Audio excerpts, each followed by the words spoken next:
zer galdetzen digute? Aitona, alaba eta bilobaren adina. Horregatik jarri ditut aitona, alaba eta biloba. Orain ikusi bat dugu isa zein izango den. Isa izan daiteke txikiena, erdikoa edo handiena. Hemen jartzen du, Uxuek Fermine baino 24 urte gutxiago ditu. Eta gero jartzen du, Uxuek alaba bat duela. Orduan, Uxue da erdikoa, alaba. Aitona eta biloba izango da txikiena, Nagore.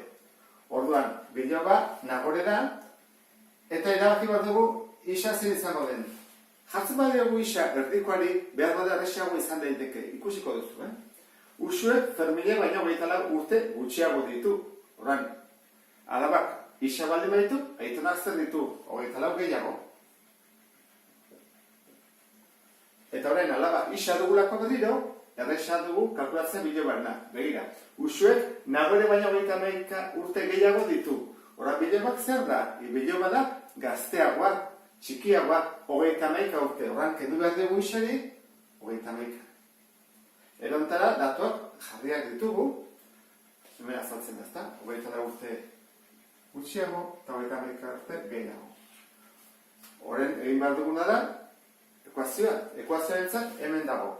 Hiruen artean 125 urte dituztela. Horren, hiruak batu egingo ditut, batuko ditut. Aitona, alaba eta biloba. Eta emango dit, 125 urte. Zer egingo dut? Isak ezkerretara. Eta isak ez dutenak eskubitara. Lehenengo mailakoa delako. Horra, isa, hiruak ezkerretara. Zen bat ditut? Hiru isa. Ezkerreta. Eta eskubian dut, 125. Eta gero, eraman bat dut, 24 eta 31. 24 kentzen, 31 batutzen. Hiru isa berdin. Eskubian, 125. Ken 24, 101. Gehi 31, 122.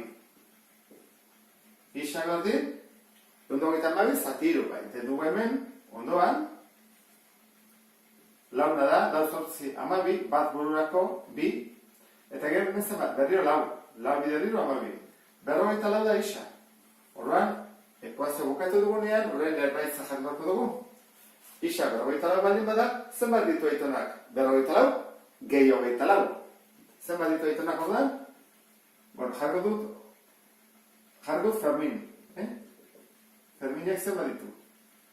Ferminek ditu ordan, esan dugun bezala, 78 urte. Alabak. Alabaren izena Uxue da. Uxuak zenbat ditu? 44 urte. Eta gaztena denetan, Nagore.